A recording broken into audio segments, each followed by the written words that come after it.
Para você que está buscando cada vez mais entender quais são as estratégias que os agricultores utilizam para bater 110, 120, até mesmo 140 sacos por hectare de produtividade, esse vídeo é exatamente para você. Hoje nós vamos fazer a análise do novo recorde nacional de produtividade de quase 139 sacos por hectare numa fazenda aqui no nosso país, lá no sul, mais especificamente no Paraná. Então nós vamos analisar tudo que foi feito, a visão aqui de um agrônomo, junto com toda a auditoria que foi feita pelo SESB. Para você que não conhece, o SESB é o Comitê Estratégico Soja Brasil. Então é um campeonato de produtividade para ajudar os nossos agricultores a produzirem mais e entendemos, para nós que somos profissionais e eles também, outros agricultores, né, entendermos como que são as estratégias, o que que eles fizeram e como eles fizeram, que momento que eles fizeram, que é muito importante para atingir, igual esse agricultor, quase 139 sacos por hectare de produtividade. E vocês estão vendo hoje, depois de muito tempo sem postar vídeo aqui no canal, o novo cenário que nós fizemos, né? Estuda para vocês, estou investindo cada vez mais aqui no canal e gostaria de mostrar todo esse cenário que eu fiz. Ainda tem muito o que colocar aqui, elementos-chave do agronegócio que eu quero colocar ainda aqui no cenário, mas isso é para você, pra gente ter cada vez mais gravação de conteúdo, e se isso não merece a sua inscrição, o seu like, eu não sei mais o que merece. Então aperta o cinto aí, que hoje nós vamos falar sobre os segredos das altas produtividades, episódio 5, onde nós vamos falar sobre a categoria de sequeira. Eu vou colocar até meu óculos aqui para facilitar enxergar esse case de sucesso, tá, gente? Então, foi um case feito na região sul, um case campeão nacional, e a gente já começar a falar aqui já desse case, nós vamos pular para a parte onde a gente apresenta quem que é o agricultor e o consultor dele, né? Todo vídeo eu faço isso porque é válido deixar aqui os meus parabéns para Ernest Mila e Rafael Eduardo Managó, que é o consultor, né? Então, para chegar num resultado igual esse, gente, a gente vai discutir isso aqui ao longo do vídeo, para chegar num resultado desse aqui não é fácil. Então tem que parabenizar, tem que dar o crédito aí para eles que conseguiram chegar nesse resultado. Produtividade deles, 138,9 sacos por hectare. Realmente muito expressiva essa produtividade aqui que nós temos e quase bateu 139, né? Essa inscrição foi patrocinada pela BASF e mais uma vez eu sempre gosto de falar, gente, nenhum vídeo meu aqui tem o viés de patrocínio de falar de produtos bem ou mal de qualquer multinacional, de qualquer empresa, tá? É um vídeo realmente pra gente aprender com esses cases de sucesso, mas a gente sempre fala de quem que foi o manejo, porque eu acho que é assim que é a forma certa, tá? Então, o que eu quero chamar a atenção nesse slide aqui de você? Eu quero que vocês vejam esses números aqui, ó. Área destinada de soja e a produtividade média da fazenda. Por que eu acho importante a gente falar isso aqui? Gente, esse agricultor, ele tem 1.510 hectares de soja destinados para soja, né? E ele consegue uma média de quase 94 sacos por hectare de produtividade. Isso não é o comum do nosso país, gente. Quando a gente pega a produtividade média do Brasil, fica ali em volta de 50 e poucos sacos, né? 53, 55 sacos em média do país todo. Ele no Paraná conseguiu, numa área de sequeiro, manter 93,75 sacos de média de produtividade. E por que isso é importante? Porque vocês vão ver como que ele construiu essa produtividade ao longo dos anos. Isso não é um trabalho que se chega, um resultado que se chega de um ano para o outro. É realmente necessário muito trabalho para conseguir chegar aonde o Ernest Mila conseguiu chegar. Para a gente começar, gente, eu vou pular essa parte aqui para a gente focar realmente mais onde importa. Aqui, o que nós temos, né? Nós temos aí a área da gleba, que foi esse talhão de quase 42 hectares, e a área auditada, que é o que eu vou marcar para vocês aqui de vermelho para vocês verem. A minha câmera tá tampando, eu vou tirar ela agora, fica mais fácil para vocês enxergarem. Então, essa área aqui que eu tô marcando, gente, foi a área que foi auditada. O que é importante a gente entender aqui nessa biomassa vegetal? Essa biomassa vegetal, gente, ela é importante ser analisada porque quanto mais biomassa vegetal, quanto mais verde é esse gráfico, mais a gente consegue entender que tinha de folha nessa lavoura. Quanto mais folha, mais produtos fotossimilados, mais produtividade. Por quê? Lá no enchimento de grãos, quanto mais fotossíntese, quanto mais produtos fotoassimilados, mais a gente tem enchimento e mais a colheita vai ser pesada. Então por isso que é importante a gente analisar, como eu mostrei ali para vocês, essa biomassa, tá? E aqui a gente tem um histórico de produtividade, é o que eu falei para vocês, uma construção ao longo do tempo, né? Então desde 2019 até essa colheita que foi a que bateu o recorde nacional de produtividade,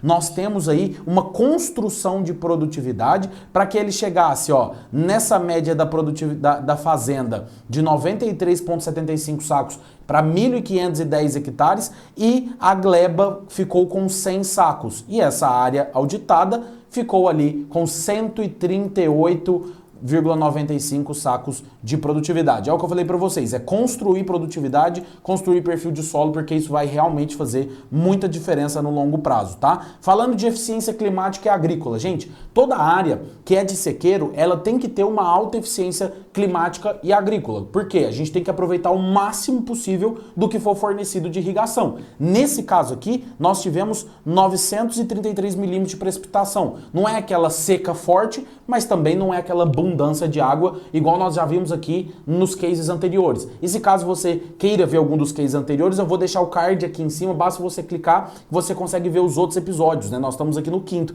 mas nós já vimos episódios aqui com 1.400 milímetros de precipitação. Nesse caso lá no Paraná, ele teve 933 milímetros, que foi o suficiente para que ele converta, né, realmente o que foi disponibilizado de água em produtividade. Então a eficiência climática é muito boa e eu gosto de deixar mais para a parte mais técnica o que nós vamos discutir aqui. E já começa com essa imagem, gente, que eu quero que vocês olhem nessa imagem. Claro que nós temos aí um cenário, né, de uma característica de um solo argiloso, tá? Mas o que eu quero que vocês prestem atenção primeiro, que isso aqui vai refletir lá na análise de química do solo dele, tá? Olha aqui o perfil, gente, que ele tem desse solo. Aqui no caso nós estamos analisando, aqui a gente vai ter 1 metro, né? Aqui nós estamos analisando até 1,5 metro, passou o slide, 1,5 metro de profundidade. Eu quero que vocês olhem a diferença dos horizontes que esse agricultor conseguiu. Olha aqui como a gente vai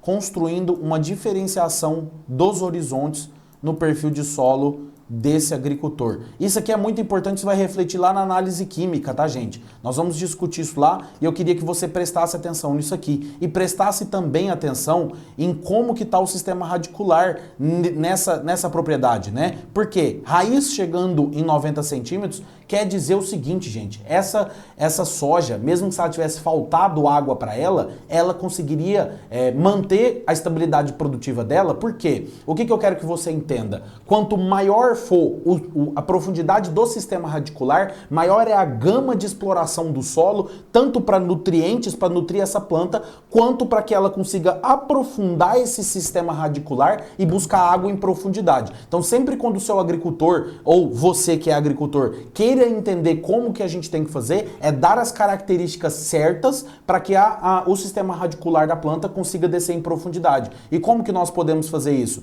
É realmente tirando a resistência do solo, a penetração, obviamente, que é quando vem crescendo aquele sistema radicular e penetrando para dentro do solo. Quando a gente olha o cenário de 0 até 1 metro de profundidade desse agricultor, na média nós não temos nem 1 megapascal. E quando nós olhamos para os grandes autores que nós temos de fertilidade dos solos e característica física, química e biológica, a gente vê que eles falam que o ideal é 1,5 megapascal. Olha o resultado que ele consegue mesmo em profundidade e mesmo em característica de superfície. O que isso aqui é importante? De 0 até 20, gente, a germinação e a emergência vai ser muito mais facilitada. Ela não vai encontrar impedimento físico no início do ciclo, que é fundamental, né? Então, aqui a gente vê realmente o ideal cenário para crescimento radicular, por isso que ele teve aí 90 centímetros de profundidade, tá? Então, dentre as recomendações, o que eu gostaria de falar para você?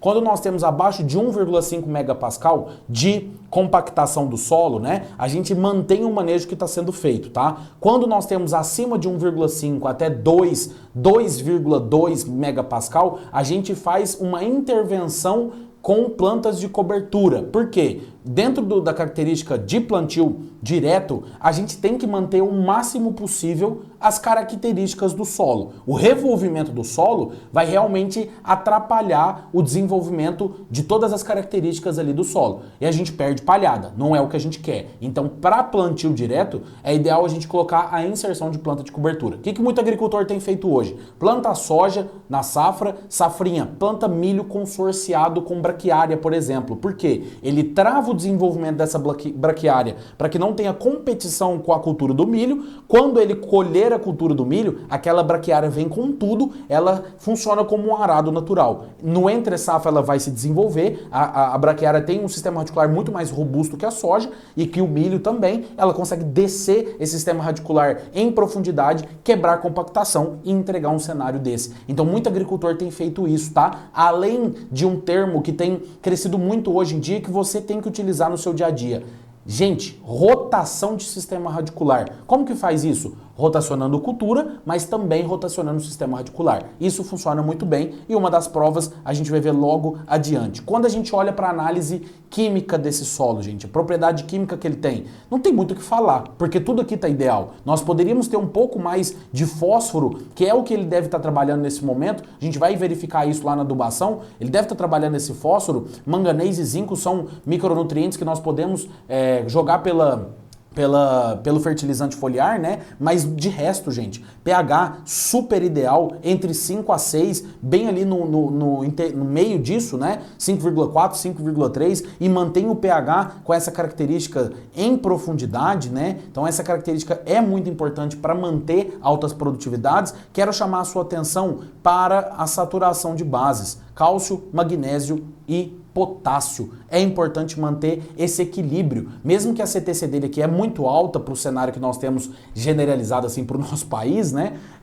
Ele tem o equilíbrio certo, que é isso que importa, gente. Por que o equilíbrio tem que ser certo? E eu vou parar até essa explicação para te dar essa observação. O equilíbrio entre essas bases é importante porque elas competem por sítio de absorção. O que isso significa, gente? O cálcio, o magnésio e o potássio, eles vão competir em relações diferentes por sítio de absorção para entrar para dentro da planta. Então, se a gente tem muito de um, pode ser que ele atrapalhe a absorção do outro. Por isso que essa relação que eu estou mostrando aqui para vocês, ó, 3,2 milimol de carga por decímetro cúbico de potássio com o cálcio e o magnésio está equilibrado. Por isso que a gente fala que a CTC e a saturação de bases está muito equilibrada. Como todos os cases que nós já analisamos aqui, alumínio zerado em todo o perfil, tá, gente? Alumínio realmente não tem muito o que fazer. Tem que estar zerado. Se você tem alumínio zerado pelo menos até 60 centímetros, já é legal, porque profundidade é um pouco mais complexo, tá? Exige muitos anos de trabalho, mas esse cenário dele aqui é o cenário ideal. Enxofre, boro, cobre, todos os outros macro e micronutrientes estão ok. Tirando o fósforo, que provavelmente ele está trabalhando agora. E por que eu acho que provavelmente ele está melhorando essa característica agora? Justamente por ter um pouco mais de fósforo na camada de 10 a 20, ou seja, o fósforo está começando a descer. Vocês veem que aqui nós temos 20 miligramas por decímetro cúbico e aqui nós temos 33. Isso tem a ver com o ciclo de plantio, né? Se ele usar botinha, mas esse fósforo está começando a descer. Então, realmente é o que nós queremos, né? Trazer esse fósforo um pouco mais para baixo. E lembra que eu falei para você anteriormente sobre essa divisão aqui dos horizontes, né? Deixa eu ver se minha câmera tá tampando um pouco, eu vou tirar ela rapidão. Essa divisão dos horizontes aqui, gente, ó. Eu vou marcar novamente para vocês verem a divisória nítida que nós temos de matéria orgânica aqui nesse sistema. Quando nós passamos para a matéria orgânica aqui na análise, gente, olha isso aqui, como reflete certinho de 0 até 40 centímetros de profundidade. A análise de solo, gente, ela é muito importante por isso, porque ela vai refletir o que está no campo. Se vocês voltam aqui de novo nesse cenário, vocês veem isso que nós estamos analisando. De 0 até 40 centímetros, nós temos essa diferenciação de matéria orgânica e isso vai impactar em produtividade, tá? Então os auditores do SESB deixam aqui para nós. Crescimento radicular com baixo impedimento químico, que é o alumínio, né? Que é forte inibidor de divisão celular, e teores nutricionais adequados em produtividade. Pronto, já está tudo justificado, tá? Eles usaram a Zeus, uma cultivar aí, né, muito conhecida no nosso país, conseguiram uma população obtida muito boa de plantas por hectare, tá? O que eu quero chamar a atenção aqui, gente? PMG muito alto, 209 gramas, isso para tudo que ele colheu, né? Então uma média de PMG muito forte, que é o peso de 1000 grãos. Aqui, no caso do lado direito, né? Foi usado distribuição de sementes pneumático, enfim, o que eu quero chamar a atenção aqui, gente? Eu quero chamar a atenção para a inserção de primeira vagem. Por que isso é importante? Porque na hora da colheita, gente, a máquina, ela vem com o molinete, né, a barra de corte e o molinete. Se tiver um pouco distante do chão e tiver uma inserção da primeira vagem baixa, a máquina vai ignorar aquela vagem e isso vai afetar em produtividade. Você tem que pensar o seguinte, ele teve uma população obtida de 313 mil plantas, inclusive minha câmera está até tampando, eu vou tirar. Ele teve uma população de 313 mil plantas e 313 mil plantas, se você perdesse uma vagem por planta, é realmente onde vai perder muita produtividade, tá? Voltei minha câmera aqui pra gente falar. Vagem de 4 grãos não teve nada muito expressivo aqui, né? Quando a gente olha para cenários igual lá dos Estados Unidos, isso é um pouco mais comum, ter mais vagem de 4 grãos, mas na média ele conseguiu um PMG muito alto, que na verdade até eu errei aquela hora, o PMG de referência da Zeus era 209, ele conseguiu 227. Por isso que justifica mais uma vez essa alta produtividade, né? Aqui os tratos culturais, gente, vai entrar na parte mais profunda e eu quero aproveitar que nós já estamos aqui com 15 minutos de vídeo, eu queria aproveitar para te pedir para que você, se você assistiu até agora, eu vou colocar até a câmera principal, se você assistiu até agora é porque está fazendo sentido para você. Se está fazendo sentido para você, não esquece de se inscrever aqui no canal, deixar o seu like, deixa um comentário aqui, porque realmente eu faço isso aqui porque além de eu gostar, eu quero te ajudar a chegar nos seus resultados. A gente fazendo uma análise dessa aqui, a gente consegue aprender junto. Você pode deixar a sua opinião aqui nos comentários e você pode assistir esse vídeo até o final, se inscrever e deixar o seu like. Vai ajudar bastante o meu trabalho, beleza? Vamos continuar aqui, gente. O que é importante nós vermos aqui nas safras anteriores? Como sempre eu falei para vocês, é construção, né, de produtividade, não é do dia para a noite. Tirando a minha câmera para vocês verem, de 2018, 2019, milho e trigo. No ano seguinte, soja, trigo, feijão preto. Milho, trigo, soja, cevada, milho, aveia preta, soja, campeã. O que eu quero que você preste atenção aqui? Eu quero que você preste atenção principalmente na rotação de cultura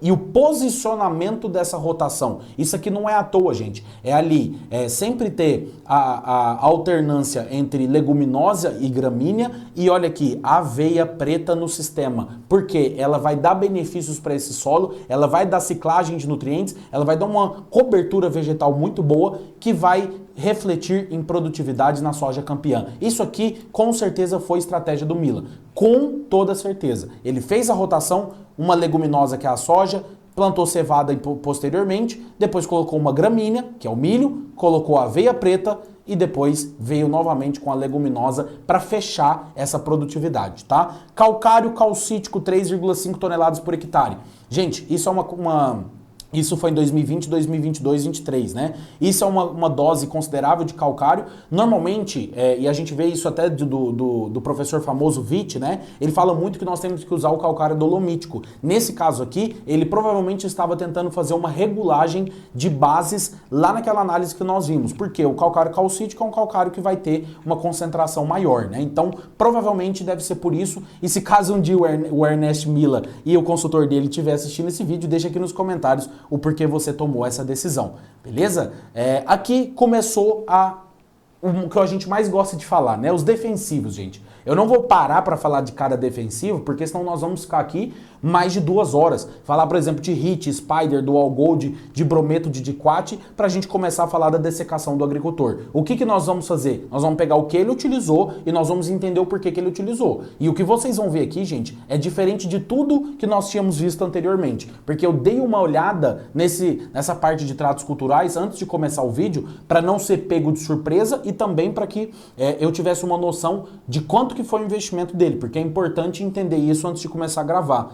Gente, vocês vão ficar surpresos, é incrível o que esse cara fez aqui na dessecação, tá? Então vamos voltar à tela aqui, dessecação, gente. Usou aí 4 herbicidas, né, HIT voltado ali para folha larga, fez associação com Spider, Dual Gold e de brometo. Gente, isso aqui é uma dessecação perfeita. Por quê? Porque essa dessecação é forte, ela não vai deixar sobrar plantas infestantes para competir com a cultura principal, que é a soja, tá? No tratamento de sementes, gente, Demacor, imidaclopido, e nesse caso aqui, ele também tem o Fipronil do Standard Top, tá? Então ele usou 3 inseticidas e aí ele usou o tiofanato metílico e uma piraclostrobina que tem dentro da formulação do Standard Top. Então ele é um produto que tem 2 fungicidas e um inseticida na mesma formulação, tá? E usou também Trichoderma harzianum. Desculpa aí, gente. Esses nomes eu sempre tive dificuldade com nome científico, né?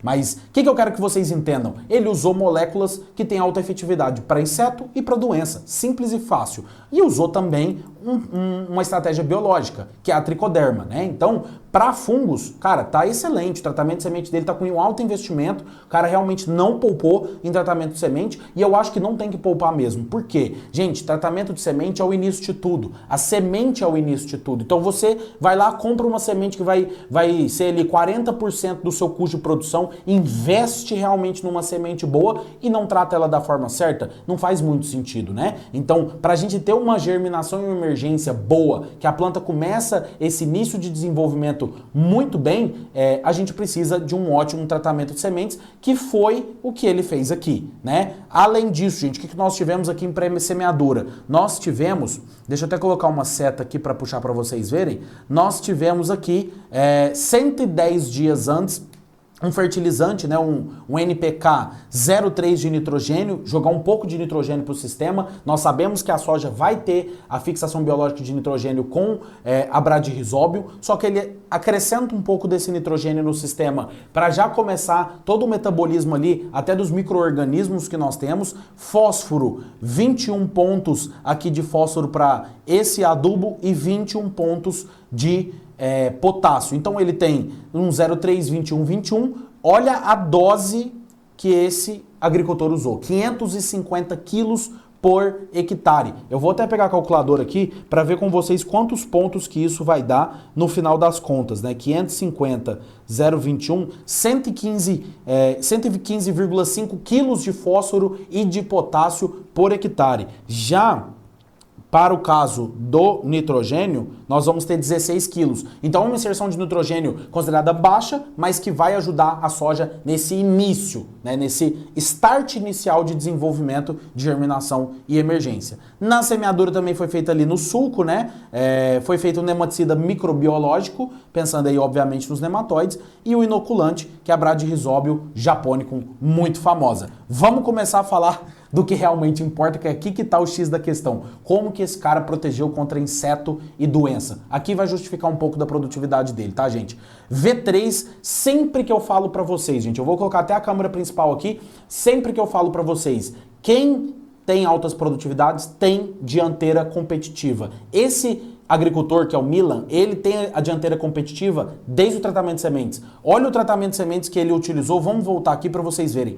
3 inseticidas diferentes, Demarcor, imidaclopido e o fipronil do Standard Top, e já em V3 ele entrou com Belt, imidaclopido e acefato, junto com óleo mineral, né? Então o que isso mostra pra nós, gente? É não deixar as pragas tomar a frente. A cultura tem que sair na frente. E eu falo muito pra vocês também sobre a defesa da própria planta. A planta, ela tem as defesas dela. Se nós damos um cenário, que é o cenário que o Milan deu pra fazenda dele, pra essa área auditada, que é um cenário de uma característica de solo física, química e biológica perfeita, ele dá nutrientes para essa planta, ela está nutrida, ela está na característica ideal para que ela se defenda contra insetos e contra doenças. Então é sempre a planta na frente dos patógenos. Quando começamos a mexer com fungicidas, o que ele fez aqui, gente? Vocês veem que ele aplicou um Clethodim mais aloxifop P metílico junto com o Roundup, né? Que é o glifosato, desculpa que eu esqueci aqui por um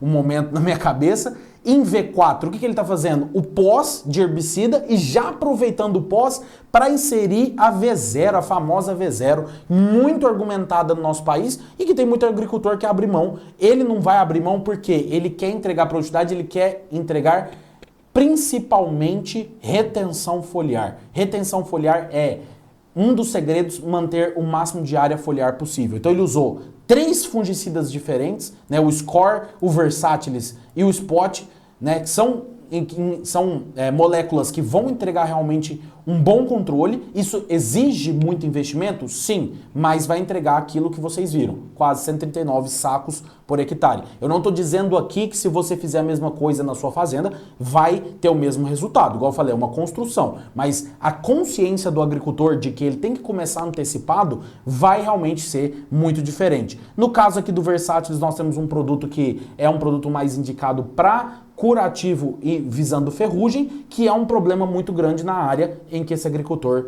produz, beleza? Então, em V5, para a gente finalizar, não está tampando aqui a minha câmera, em V5 ele fez outra aplicação de cobertura. O que ele fez aqui dessa vez? Potássio. Por quê, gente? Ele já estava visando essa produtividade muito alta. Ele jogou mais 60 pontos de potássio no sistema, para que a planta realmente tenha. O potássio é um macronutriente, um dos mais exigidos pela cultura da soja. Então precisa muito. Para que você atinja o teto produtivo, precisa de cobertura, não necessariamente da mesma forma que ele fez. Tem outros cases que a gente vê que fazem diferente e que funciona.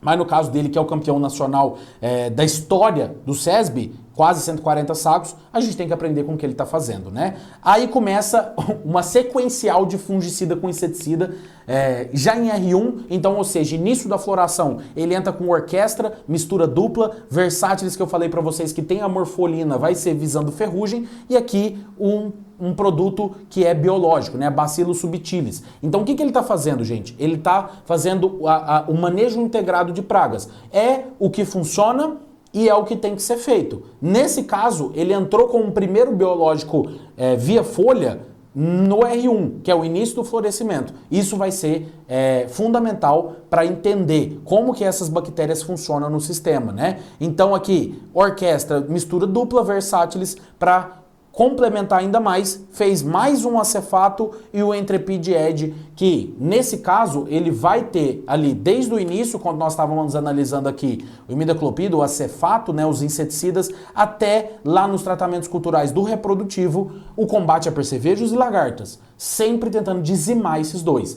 Quanto menor for a população desses dois, melhor. Já em R3, gente, ó, início do florescimento, vai começar a floração, termina em R2, começa o surgimento do canivete, né, o famoso canivetinho, que é o início das vagens. Ele fez 4 fungicidas na mesma aplicação, um inseticida que é o Pirate e outro inseticida que é o Ciptrim Prime, tá? Pirate visando lagarta, tá? Nativo, Versátilis, Sumilex e Mancozeb, que é um protetor, né, importantíssimo de ser colocado nas aplicações.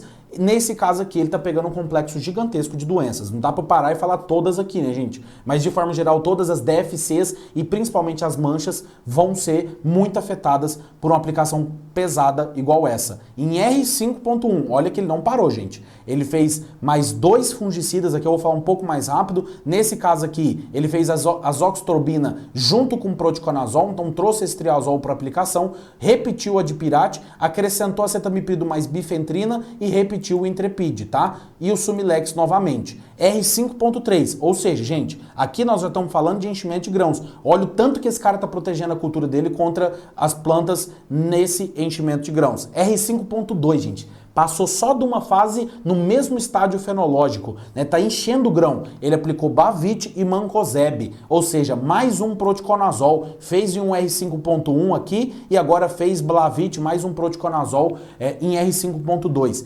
R5.3, Approach Power com tretaconazol e Mancozeb, mais uma pancada de inseticida aqui, né? E deixa eu tirar minha câmera para vocês verem. Mais uma pancada de inseticida e também mais a mistura aí de outro protetor, que no caso é o Mancozeb, Approach Power e Tetaconazol, tá? Mais pra frente, gente, voltando a minha câmera aqui, R5.4 fez metominostrobin com tebuconazol, tá? No caso, tebuconazol, vocês sabem qual que é o produto, porque tebuconazol é muito famoso.